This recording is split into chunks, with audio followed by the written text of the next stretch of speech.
दोस्तों, मुगल वंश के आखिरी बादशाह बहादुर शाह जफ़र का अंतिम समय बहुत ही कष्टप्रद बीता। उन्हें अपने आखिरी दिनों में रंगून भेज दिया गया, जहां उन्होंने अपनी मृत्यु तक वहीं बिताए। दोस्तों, बहादुर शाह जफ़र का जन्म 24 अक्टूबर 1775 को हुआ था।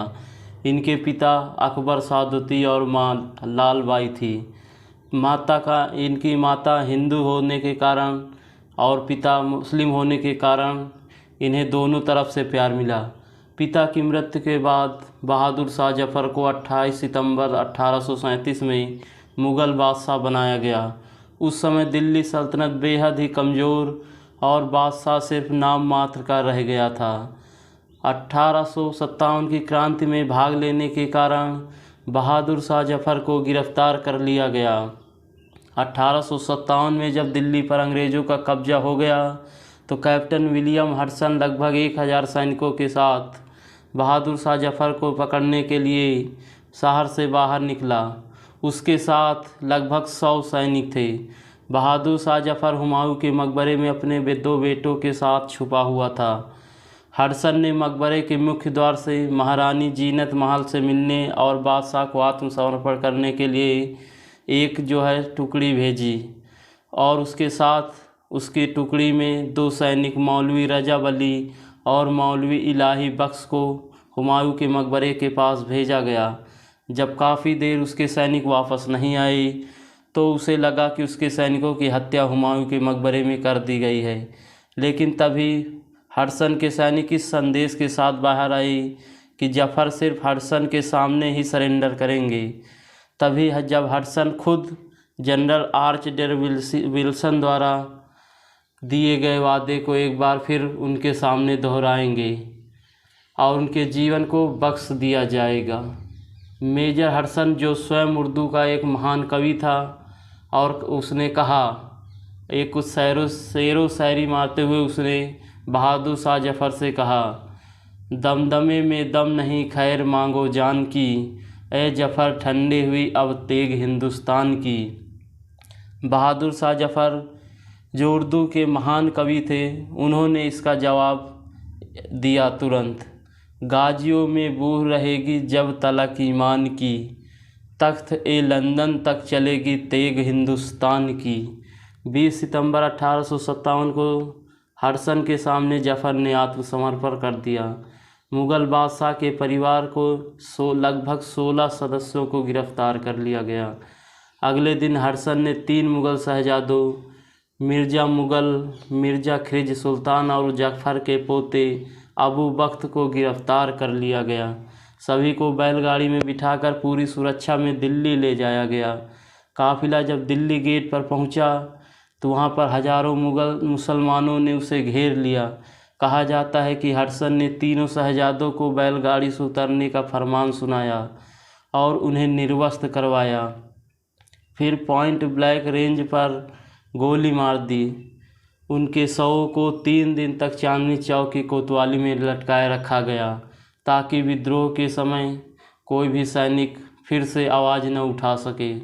7 अक्टूबर 1858 को सुबह दिल्ली जब सो रही थी, लोगों को पता नहीं था कि उनके बादशाह को निर्वासित कर दिया गया है। बहादुर शाह जफ़र को उनके ही लाल किले में उन पर मुकदमा देशद्रोह का चलाकर उन्हें रंगून भेज दिया गया। उन पर यह आरोप था कि उन्होंने 1857 में क्रांतिकारियों का साथ दिया है। तड़के लगभग 3 बजे ही बहादुर शाह जफ़र को नींद से जगा दिया गया और फ़ौरन तैयार होने के लिए कह दिया गया। 4 बजे के करीब बहादुर शाह जफ़र एक बैलगाड़ी पर बैठकर अपनी बीवी और 2 बच्चे मिर्ज़ा शाह अब्बास और जवां बख्त के साथ रंगून के लिए रवाना हुए। उनके साथ कुल 31 लोग थे, जिनमें कुछ रखेले और नौकर थे। मशहूर इतिहासकार विलियम डेल रिम्पल कहते हैं, उनकी अपनी एक किताब है द लास्ट मुग़ल, उसमें वो लिखते हैं कि सब कुछ इतना जल्दी हुआ कि बहादुर शाह जफ़र को भी इसका अंदाज़ा नहीं लगा कि उन्हें रंगून भेजा जा रहा है। रंगून में जा कर के उनकी तबीयत दिन ब दिन ख़राब होती गई। 6 नवंबर 1862 को बहादुर शाह जफ़र को तीसरा लकवा आया और 7 नवंबर की सुबह 7 नवंबर 1862 की सुबह 5 बजे उनकी आखिरी सांस दम तोड़ चुकी थी। दोस्तों, निर्वासित होने के बाद जवां बख्त को भी शराब की लत लग गई। 18 सितंबर 1884 को महज 43 साल की उम्र में लीवर सिरोसिस से मिर्ज़ा जवान बख्त की मौत हो गई। 2 साल बाद ही जीनत महल ने भी दम तोड़ दिया। मिर्ज़ा साहब अब्बास की मौत 25 दिसंबर 1910 को हुई। बहादुर शाह के लगभग सभी परिवार के लोगों को या तो मौत की सज़ा दे दी गई या फिर उन्हें काले पानी की सज़ा दे दी गई। बहुत से सैनिकों को कानपुर, आगरा, इलाहाबाद की जेलों में रखा गया, जिनमें से 2 साल के अंदर ही बहुत से शहजादों की मौत हो गई। बहादुर शाह जफ़र के 2 बेटों मिर्ज़ा अब्दुल्ला और मिर्ज़ा कैस अंग्रेज़ों के चंगुल से भाग निकलने में कामयाब हो गए। मिर्ज़ा कैस फ़कीर के वेश में उदयपुर पहुँचे और वहाँ पर महाराजा के यहाँ 2 रुपये के वेतन पर नौकरी कर ली।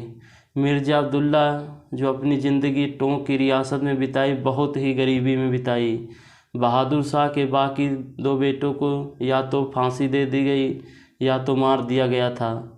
उनकी अंतिम इच्छा थी कि उन्हें हिंदुस्तान में दफनाया जाए, लेकिन अंग्रेज़ों ने उनकी इच्छा पूरी नहीं की।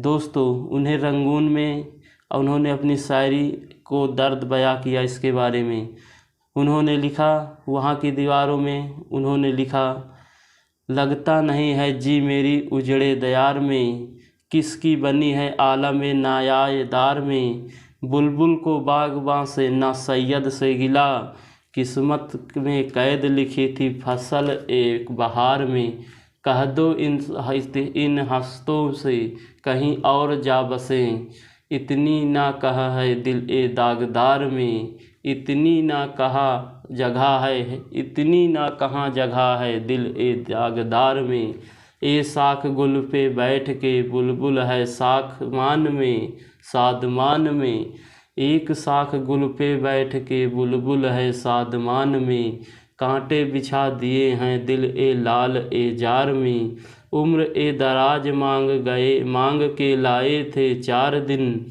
2 आरजू में कर गए 2 इंतजार में, दिन जिंदगी खत्म हुए शाम हो गई, फैला के पाँव सो गए कुंज ए मजार में, फैला के पाँव सो गए कुंज ए मजार में, कितना है बदनसीब जफ़र दफन के लिए, 2 गज ज़मीन भी न मिली कुएं ए प्यार यार में, 2 गज ज़मीन भी न मिली कुएं ए यार में।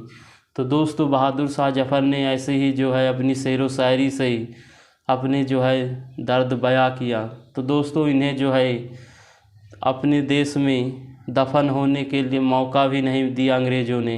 ये इनके आखिरी समय का दर्द सबसे ज़्यादा था और ये इतने बूढ़े उस समय जब देश 1857 की क्रांति के समय ये लगभग जो है 82 साल की उम्र के आसपास के थे। ये 61 साल की उम्र में गद्दी पर बैठे थे और जो है काफ़ी बूढ़े होने की वजह से शायद ये क्रांतिकारियों का जो आवाज़ थी वो सफल नहीं हो सकी। तो दोस्तों, ये था बहादुर शाह जफ़र के बारे में। तो आपको कैसा लगा दोस्तों, वीडियो को बताएं ज़रूर।